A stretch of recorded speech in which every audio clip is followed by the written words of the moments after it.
Més enllà de les paraules boniques, des de Fer Poble hem pensat en unes quantes polítiques que es poden fer des de l'Ajuntament per tenir un poble feminista. Perquè les polítiques de gènere van molt més enllà de celebrar el 8 de març.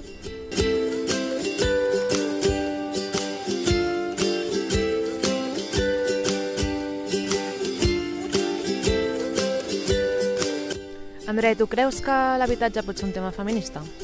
Totalment. Crec que totes les polítiques que contribueixen a reduir les desigualtats són polítiques feministes. I crec també que des dels ajuntaments en tema d'habitatge es poden fer moltes més coses de les que pensem. Totalment. De fet, promoure un parc d'habitatge públic és un tema prioritari i des de l'Ajuntament es pot promoure molt més. Sí, totalment. Es pot ampliar la reserva d'habitatge públic a les noves promocions immobiliàries molt més enllà del que estableix la llei.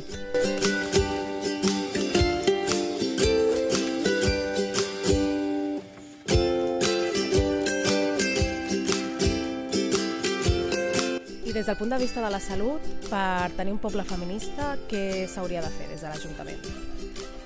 Doncs jo crec que un poble feminista és un poble on es té perspectiva de gènere en l'atenció a la salut. Això va molt més enllà del CAP i es podrien fer, per exemple, campanyes, formacions, sensibilització sobre temes tan importants per la salut de les dones com la menopausa o els trastorns de conducta alimentària, per exemple.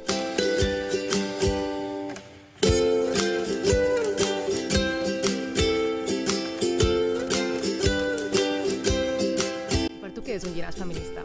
Doncs per mi un llinàs feminista és un llinàs que és queer. Què vol dir un llinàs queer? Un llinàs queer és un llinàs on totes les persones se sentin còmodes més enllà de si encaixen o no en segons quines etiquetes. I què creus que pot fer l'Ajuntament en aquest sentit? Crec que es poden fer moltes coses des del poble perquè aquestes persones se sentin acollides i des de campanyes polítiques, acompanyament, fins i tot des del PIAT es podria oferir un servei que també acompanyi a les persones queer.